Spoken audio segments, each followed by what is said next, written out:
Diálogo sobre acciones educativas y escenarios territoriales en Antioquia. Acerca de la COVID-19. Este virus, reportado en diciembre de 2019 por China, ha generado gran crisis sanitaria, social y económica en todos los escenarios de la vida, y sin duda, evidencia las múltiples necesidades y problemáticas que requieren atención urgente y en simultánea. Por lo tanto, su abordaje deberá pensarse de manera integral. Esta crisis sanitaria desborda la capacidad instalada del sistema de salud para la atención y visibiliza las desigualdades e inequidades. Por ejemplo, el acceso oportuno y seguro a los servicios de salud ubicados en zona urbana y rural. Tomar como referente la estrategia de atención primaria en salud puede resultar acertado, debido a que aporta elementos para la articulación intersectorial y la conformación de grandes redes colaborativas, institucionales y comunitarias, para hacerle frente a esta emergencia sanitaria en distintos niveles y escenarios. El proceso educativo comunitario, en el marco de la COVID-19, devela la pertinencia de la organización, cogestión, participación y educación ciudadana. Este espacio de diálogo nos permite comprender y repensar cómo se están dando las relaciones educativas en el marco de la COVID-19, quiénes tienen roles activos durante ese relacionamiento, cómo planificar y co-crear las acciones educativas individuales y colectivas, y cómo crear materiales didácticos con pertinencia y desde el aislamiento, para su sostenibilidad en el corto, mediano y largo plazo, que nos lleve a responder la pregunta, ¿cómo seguir después de la cuarentena? ¿Cuál es la intención? Que nosotros en este espacio de diálogo conversemos un poco sobre qué es la concepción de educación, entendiendo la educación como una transmisión de valores, de conocimientos, de prácticas relacionadas con la cultura, manera de introducción, que la educación está mediada por la comunicación. Entonces, esta mediación por la comunicación se realiza en dos vías. Una vía que es la importancia de la escucha y la otra vía que es la comprensión de los significados. Y a partir de esta conversación nosotros poder tener elementos para compartir experiencias, visiones y conocimientos, generar procesos, problematizar incluso esas situaciones y esas prácticas y construir unos acuerdos. Bueno, como ustedes saben, uno se basa mucho en las experiencias del día a día, ¿cierto? Más pues en esta situación. De pronto una de las experiencias desde acá Viseño quizás le puedan pasar a muchos municipios y creo que estoy casi convencida que es eso, ¿cierto? Yo creo que uno de los problemas que nos aquejan es precisamente aquellas personas que residen en la ciudad, que son pertenecientes a los municipios, que viven del día a día y que precisamente por esta situación que está pasando ya no tienen con qué pagar su arriendo, no tienen con qué comprar los elementos básicos de la canasta familiar, en fin, múltiples situaciones que son básicas para subsistir, ¿cierto? Y que estas personas están retornando a sus municipios. Pero, ¿qué es lo que sucede? ¿Cuál es el problema central acá? Que obviamente, de acuerdo con los decretos nacionales o con las mismas restricciones del municipio, estas personas no se les está autorizando ingresar a sus municipios y muchas de estas personas lo que hacen es optar por evadir los puntos de control, es decir, se meten por trochas, ni siquiera por mismas trochas, sino que se desvían el camino.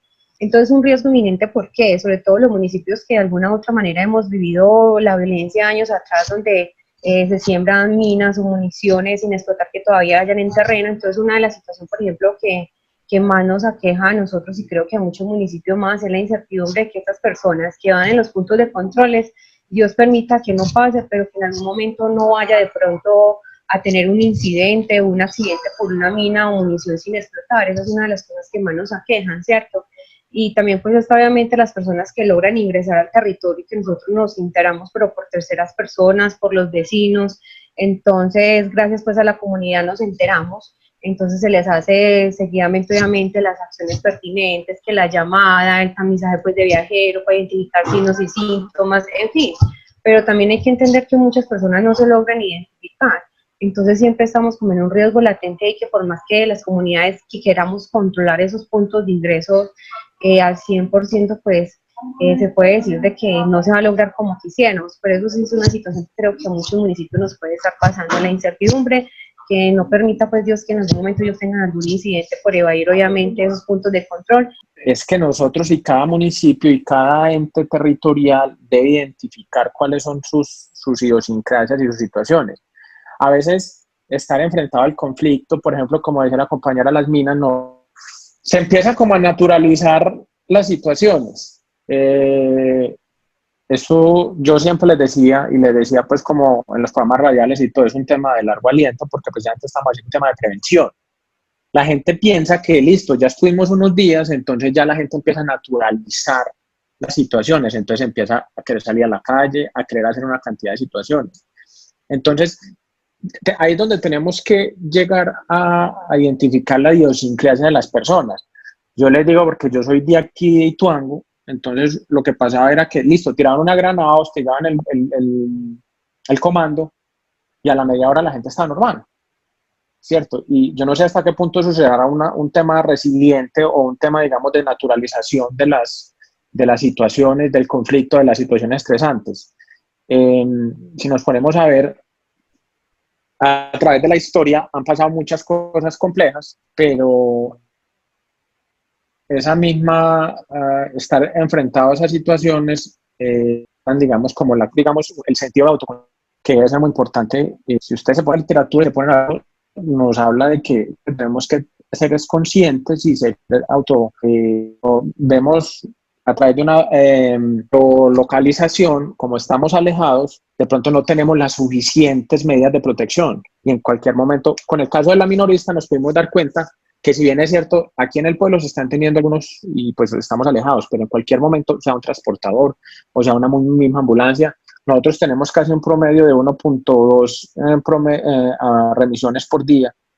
Entonces, tenemos que tratar de identificar la idiosincrasia de las personas en las que vamos a generar estos procesos educativos para poder mirar cómo las modificamos. Porque si nos ponemos a ver con el personal de salud, siempre se ha dicho el lavado de manos. Yo no sé ni cuántas veces, ni cuántas campañas se han hecho, ni cuántas directrices se han hecho. Uno llega a los servicios, en los servicios están las imágenes y todo, y el personal de salud no se lava las manos. Esa es una de las cosas que nosotros hemos identificado. Entonces, si el personal de salud no tiene esos hábitos de lavarse las manos, imagínense una persona común y corriente. Acá en el municipio hemos observado que tenemos en nuestra población transportadores. Ha sido un poco complejo el proceso de tratar de controlar los tamizajes con ellos, porque son personas que en estos momentos se encuentran haciendo una vía de transporte Barranquilla-Medellín, Medellín-Barranquilla, pero su ubicación y su casa quedan acá en San José. Entonces es un poco como complejo porque ellos están tratando de evadir los medios de control, entrando 12, 1, 2 de la mañana, para que no se les haga como ese control, o si se dispone del personal ir a su vivienda y que desde afuera hacemos como uno de los tamizajes iniciales, inmediatamente lo que hacen es como coger el personal, o no me hagan la consulta, o entre porque todo el mundo me está mirando, y entonces por la ley que los ampara ha sido como un poco difícil como este aspecto, y la gente se atemoriza porque pues es un riesgo latente que tenemos. Y fuera de eso, todos los empleados que en estos momentos están ingresando a nuestro municipio para terminar todo el proceso de obras públicas, que es un proceso donde no hay como un control constante, porque cada vez están abriendo los más puertos para que ellos puedan ingresar a terminar sus labores. Entonces, es algo que nos llena como de incertidumbre y que nos llena como un poco de temor de saber cómo vamos a seguir controlando, cómo vamos a poder seguir garantizando que podamos tener todo este personal en nuestro municipio sin tener en riesgo el resto de la población.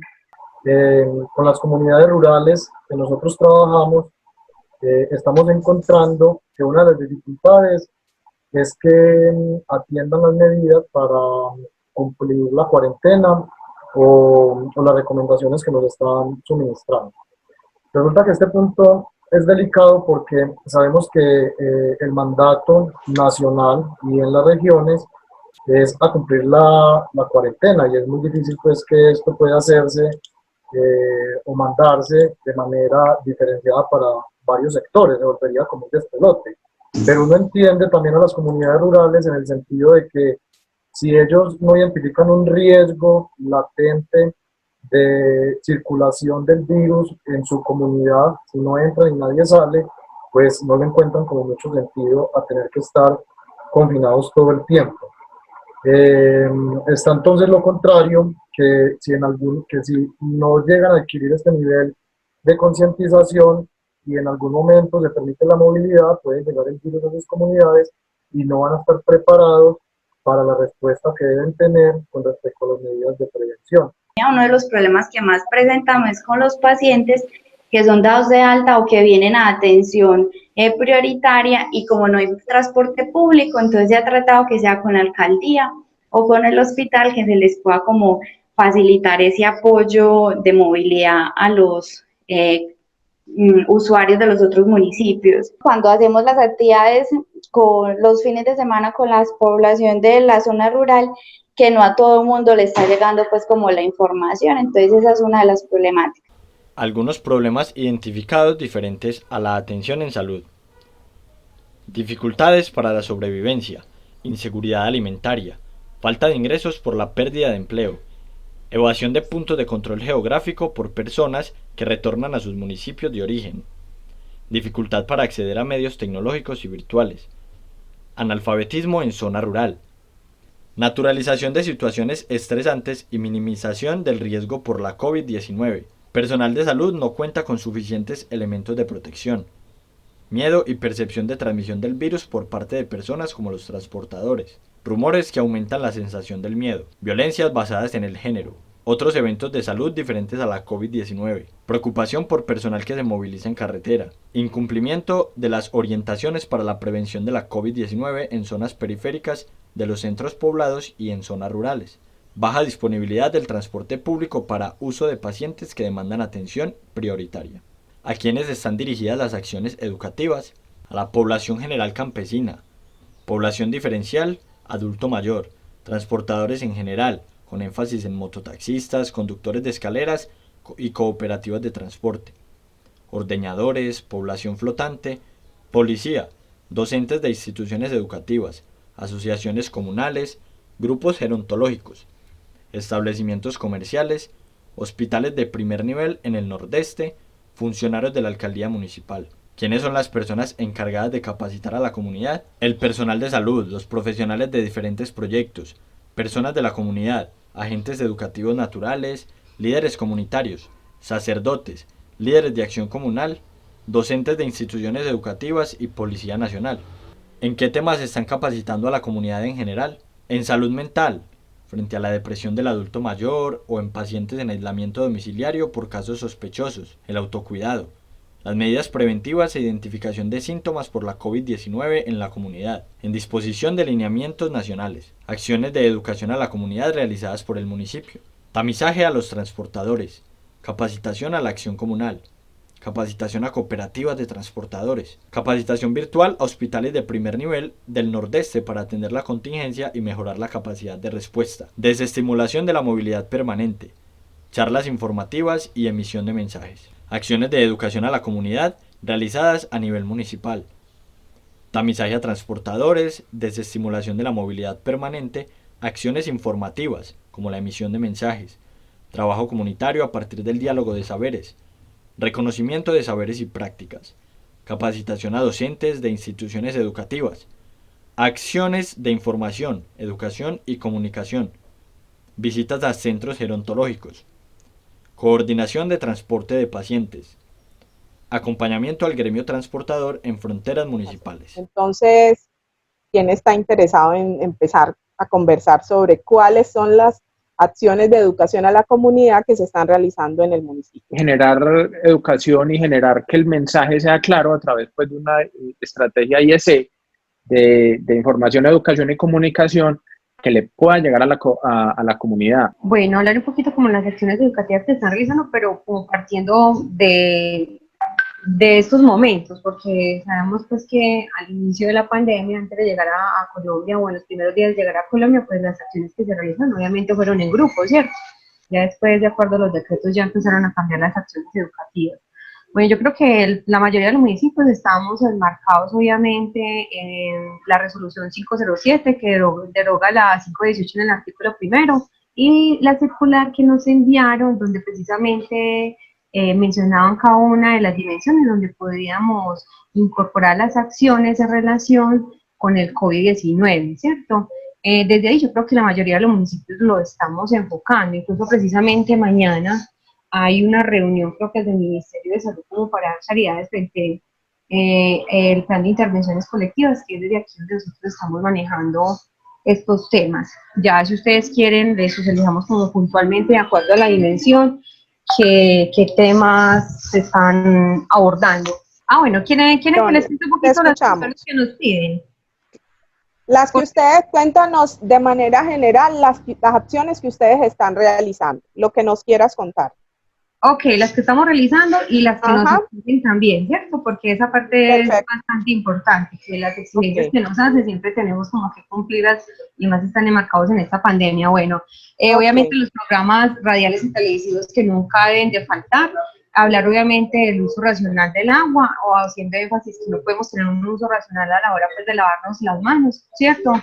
También sobre la importancia de promover el lavado de las bolsas plásticas y botellas pues, que contienen bebidas y alimentos antes del consumo, haciendo énfasis que durante el proceso de fabricación o transporte o almacenamiento estos objetos son manipulados, entonces posiblemente puedan contener el virus. Se tiene en cuenta que el virus puede aproximadamente, si no estoy mal, ustedes me corrigen, sobrevivir en el plástico aproximadamente de 24 a 48 horas, o no sé si son las 72 horas, pero el hecho es que sobrevive hasta tantas horas el virus en el plástico. También promovemos acá lo que tiene que ver las recomendaciones con mantener pues, el entorno limpio de la vivienda, el uso pues, responsable de las mascotas, tomando pues como la convivencia sana con ellos también durante esta cuarentena.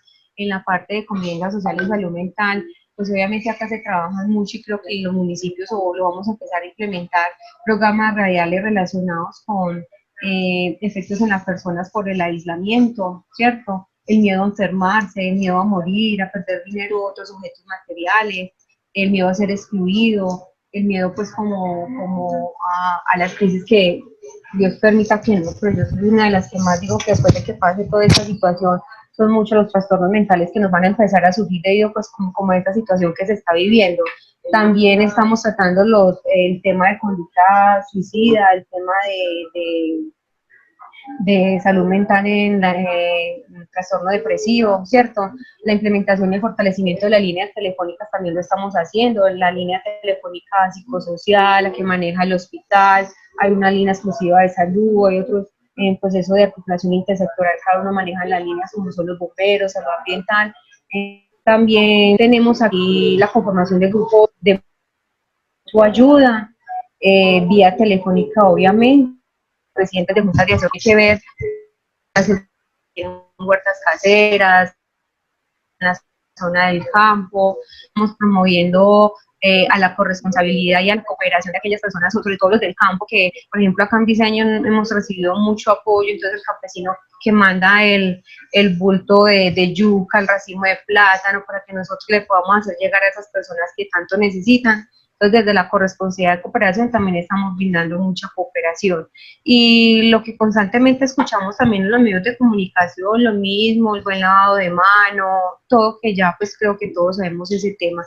Pero sí, de manera general, es lo que más estamos haciendo énfasis. Y obviamente pues constantemente ajustando y activando el plan de contingencia, que lo estamos constantemente evaluando que sí se esté cumpliendo y desarrollando cada una de las acciones que tenemos allí. En el municipio de San José de la Montaña lo que hemos venido implementando es que realizamos un video educativo con todo el personal de la institución, como haciéndole conocer a la población la importancia pues como del autocuidado. Inclusive también hicimos un video aparte con fotos del municipio y de todo el personal que tiene como fotos con su familia, con sus mascotas, haciendo un video como el llamado del cuidado de esta red que hace parte como de nuestro hogar y de nuestra comunidad familiar. En cuanto con los pacientes como de la tercera edad, lo que hemos optado es como por asistir al ancianato y ir hasta allá, darles recomendaciones, explicarles y dirigirlos haciendo un acompañamiento constante con todo el personal médico, enfermera del hospital, dándoles como una ruta de seguimiento para que ellos entiendan la importancia del por qué nos debemos cuidar y como el manejo de los alimentos y de la protección personal. En cuanto a los líderes comunitarios que nos han venido pues apoyando más que todo como en las veredas, porque tenemos mucha población en las veredas, ya que tenemos muchos ordeñadores quienes están saliendo como constantemente a hacer su actividad, entonces no tenemos como unos horarios específicos para podernos comunicar con ellos, entonces por medio de los líderes hemos estado como manejando el tema. También hemos estado con charlas y pasando como mensajitos por medio pues como de la emisora de acá del municipio. También hemos venido trabajando con mensajes informativos a través pues como de las redes sociales, más que todo el Facebook. Tenemos una línea constante donde todo el personal está activo para atender cualquier tipo de emergencia en caso de que necesiten como los pacientes algún tipo de información adicional que no tengan clara y que requieran para algún tipo de manejo que se presente en el momento.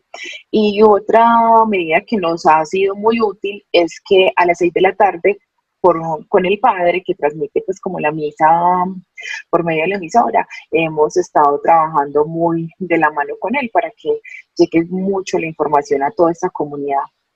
No, bueno, lo fundamental que nosotros hacemos es tratar de involucrar siempre a las comunidades en los procesos que llevamos.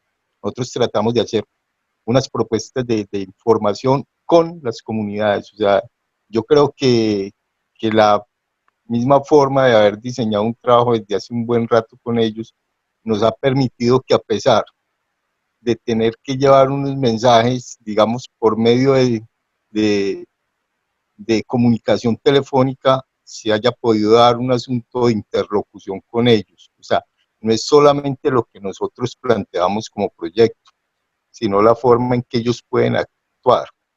A ellos se les ha trabajado mucho el asunto del ser, del hacer, del comunicar, ¿sí? Entonces, desde ahí, lo que se busca con ellos es que efectivamente esas redes que ellos tienen en sus comunidades sirvan para difundir información. Desafortunadamente, no todas las comunidades logran tener un sistema WhatsApp que les permitan trabajar en redes, pero donde se ha podido, se le entrega un mensaje a uno de los líderes y ellos lo distribuyen. Pero creo que incluso para nosotros también ha sido un sistema de aprendizaje. Yo creo que el trabajo que hacemos nosotros con ellos, más que ser un trabajo direccionado digamos, desde el proyecto hacia las comunidades, es un asunto de interacción de comunidades con los agentes externos, es decir, con nosotros que vamos a la zona. Y ahí estamos aprendiendo y en estos momentos, digamos, estamos trazando unos caminos que le permitan a la gente pensarse como elementos resolutores del problema del COVID en un momento en que llegue a las comunidades.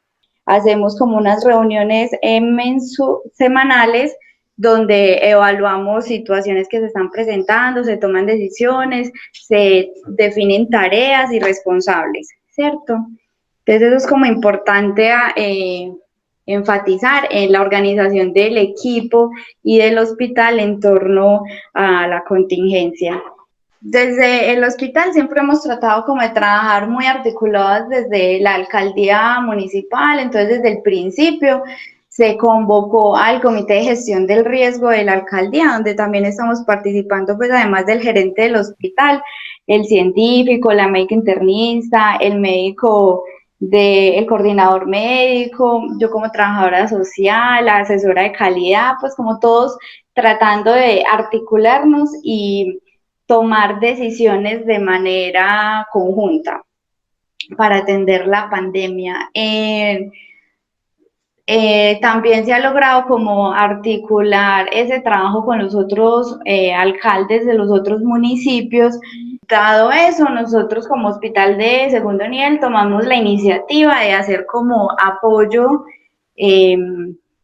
técnico a los hospitales de primer nivel, y esta semana empezamos a hacer como capacitación virtual por la médica internista del Yolombó al hospital de Santo Domingo, Amalfi, Anorí y Cisneros, con el objetivo como que nos preparemos como subregión para atender este tema de la contingencia. ¿Cuáles consideran ustedes que son los problemas que se les han presentado a la hora de hacer estos procesos educativos en la comunidad? ¿Cuáles son las necesidades entonces que ustedes están identificando con relación a la educación en las comunidades? Bueno, en nuestra comunidad hemos identificado que la población le ha dado como un punto al COVID-19, como el hecho de que si no nos llega al municipio no pasa nada, no nos cuidemos. Los comentarios que también hemos obtenido es: yo hasta que no vea a alguien infectado, yo no me voy a cuidar o no me voy a guardar. Entonces hemos visto que, a pesar como de todo el trabajo en conjunto que se ha venido realizando en la mano con toda la parte del personal de la salud y de la alcaldía, hemos visto pues como muchos flagelos o muchas falencias en cuanto a la recepción de la información por parte de la comunidad. Que hemos visto también que llegan al hospital buscando una excusa para poder salir de las casas. Entonces, ay no, es que vengo porque tengo un dolor inmenso, se forman el cuadro clínico ellos mismos para poder obtener una atención prioritaria. Entonces resulta que se viene con el primo, con el amigo, con la vecina, porque entonces hay que acompañarlos. Y otra cosa que nos ha parecido como importante y que hemos venido evidenciando, y es que estamos dando los parámetros o estamos dando los signos de alerta vía telefónica cuando los pacientes nos llaman, para evitar pues como la aglomeración, evitar que asistan pues como directamente al hospital. Y lo que hemos visto es que o nos llaman cuando están afuera del hospital, o simplemente lo que hacen es que todos los signos y síntomas de alarma que le hemos dado se vienen para urgencia y dan todos los síntomas que uno ya les acabó como de expresar vía telefónica para que sean atendidos. Bueno, el proceso educativo yo creo que uno no sabría decir si es algo positivo o negativo. ¿Por qué? Porque muchas veces cuando uno brinda la información, ¿cierto? Empieza pues como el voz a voz de dicha información. Vemos que mucha gente exagera la información precisamente para buscar en el otro una mayor protección y cuidado hacia la comunidad. De alguna u otra manera esto es bueno, ¿cierto? Pero, por ejemplo, cuando tratamos el tema, si tenemos algún caso sospechoso, que aprovechamos para darle el caso sospechoso y brindar la educación, entonces la gente muchas veces da por hecho de que ya está confirmado que es COVID-19. Y ahí es donde más vemos a nosotros que la comunidad se resguarda aún más, que ahí sí es donde la cuarentena y el aislamiento realmente es como efectivo. Entonces uno no sabe si puede ser algo positivo o negativo a la vez, porque la idea es que cuando uno brinda una información quede tan claro que la gente no malinterpreta la información. Es como lo único que nos ha pasado. Bueno, como ustedes saben, cuando nosotros brindamos educación con la comunidad, tratamos en lo posible de tener como herramientas pedagógicas, ¿cierto? Y se nos ha hecho pues como muy difícil porque ahora casi nadie está trabajando. Entonces, por ejemplo, las litografías no nos han podido suministrar lo que necesitamos. Por ejemplo, íbamos a hacer algo pues como didáctico, un metro ayuda, que lo íbamos a hacer ya sea con litografía o con carpintería, y tampoco lo hemos podido tener, pero es precisamente por la misma situación que se presenta. Entonces ya uno ahí como que tiene que recurrir, bueno, no tengo eso, pero entonces, ¿qué hago para obviamente ser eficaces en la información que vamos a brindar? Pero hay que ser recursivos, yo creo que es como las únicas dificultades que hemos tenido.